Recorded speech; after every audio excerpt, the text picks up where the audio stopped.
സ്വാന്തന സാജു ഞങ്ങളുടെ പ്രതിനിധി സംഭവ സ്ഥലത്തുണ്ട്. സ്വാന്തന, അവിടെ എന്താണ് ഇപ്പോൾ നടന്നുകൊണ്ടിരിക്കുന്നത്? ഈ ബസ്സിനടിയിൽ ഇനിയും ആരെങ്കിലും കുടുങ്ങിക്കിടക്കുന്നുണ്ടെന്ന സംശയമുണ്ടോ? ബസ് പൊക്കാനുള്ള ശ്രമങ്ങളാണോ നടക്കുന്നത്? സ്വാന്തന,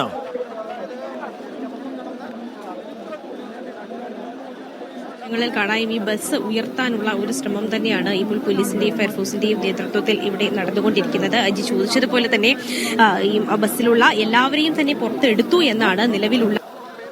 പക്ഷെ എന്നിരുന്നാലും ഇനിയും ആരെങ്കിലും ഈ വാഹനത്തിൽ ഉണ്ടോ എന്നുള്ള ഒരു സംശയമുണ്ട്. അത് ദൂരീകരിക്കുവാൻ വേണ്ടി ഈ വാഹനം തീർച്ചയായിട്ടും ഉയർത്തി നോക്കേണ്ടതുണ്ട്. അപ്പോൾ എത്രയും പെട്ടെന്ന് തന്നെ ഈ വാഹനം ഉയർത്തി അതിനുള്ളിൽ ആരെങ്കിലും പെട്ടുകിടപ്പുണ്ടോ എന്ന് നോക്കാനുള്ള ഒരു ശ്രമം തന്നെയാണ് നടത്തിക്കൊണ്ടിരിക്കുന്നത്. എങ്ങനെയെങ്കിലും വാഹനം എത്രയും വേഗം ഉയർത്താനുള്ള ഒരു ശ്രമം തന്നെയാണ് നടക്കുന്നത്. അതിനുവേണ്ടി ക്രെയിനും മറ്റ് സംവിധാനങ്ങളും എല്ലാം തന്നെ ഇവിടെ എത്തിച്ചിട്ടുണ്ട്. ഉടൻ തന്നെ വാഹനം ഉയർത്തി ഉടൻ തന്നെ അത് പരിശോധിക്കുന്നതാണ്. 49 പേരാണ് ഈ വാഹനത്തിൽ ഉണ്ടായിരുന്നത് എന്നാണ് ഒരു പ്രാഥമിക നിഗമനം. അവരെ എല്ലാവരെയും തന്നെ ഇപ്പോൾ ആശുപത്രിയിൽ എത്തിച്ചിട്ടുണ്ട്. നെടുമങ്ങാട് ജില്ലാ ആശുപത്രിയിലും അതുപോലെ തന്നെ മെഡിക്കൽ കോളേജ് ആശുപത്രിയിലുമാണ് എത്തിച്ചിരിക്കുന്നത്. അത് മാത്രമല്ല ഈ ഒരു അപകടത്തിൽ ഒരാൾ മരണപ്പെട്ടിരിക്കുന്നു എന്നുള്ള വിവരങ്ങളും അല്പസമയം മുമ്പ് പുറത്തു വന്നിരുന്നു. 60-കാരിയായ ഒരു സ്ത്രീയാണ് ഈ ഒരു അപകടത്തിൽ മരിച്ചിരുന്നത്. അത് മാത്രവുമല്ല മറ്റു ചില ആളുകൾക്ക് സാരമായി തന്നെ പരിക്കേറ്റിട്ടുണ്ട് എന്നുള്ള വിവരങ്ങൾ കൂടി ഈ ഒരു അവസരത്തിൽ പുറത്തു വരുന്നുണ്ട്. എന്തായാലും ഈ പരിക്കേറ്റ എല്ലാവരെയും ആശുപത്രിയിൽ എത്തിക്കാൻ സാധിച്ചിട്ടുണ്ട്.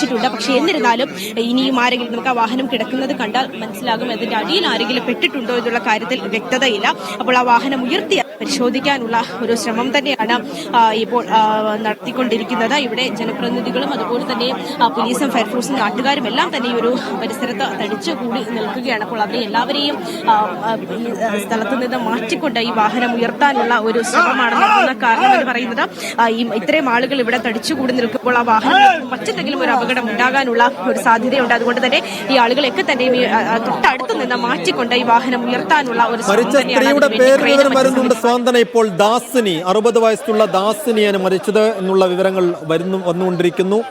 കൂടുതൽ പേർക്ക് ഗുരുതരമായ പരിക്കുകളുണ്ടോ? അവരുടെ പരിക്കുകൾ എങ്ങനെയാണ് എന്നൊക്കെയുള്ള കാര്യങ്ങളിൽ ഇനി വ്യക്തത വരേണ്ടതുണ്ട്. ഇപ്പോൾ ദാസിനി, 60 വയസ്സുള്ള ദാസിനി എന്ന സ്ത്രീയാണ് മരിച്ചത്. സ്വാന്തന, തുടരാം.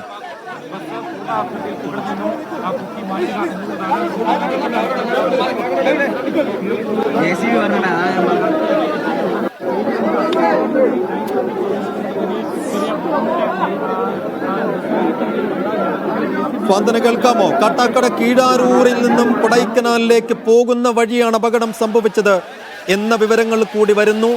എന്നുവെച്ചാൽ കൊടൈക്കനാലിൽ നിന്ന് തിരിച്ചു വരുന്ന വഴിയല്ല, കൊടൈക്കനാലിലേക്ക് പോകും വഴി. സന്തോഷത്തോടെ ഒരു ടൂറിന്റെ തുടക്കമാണ്. അധിക ദൂരം സഞ്ചരിച്ചിട്ടില്ല, അതിന് മുമ്പേ തന്നെ വലിയൊരു അപകടത്തിൽ കലാശിക്കുകയാണ് അവരുടെ യാത്ര.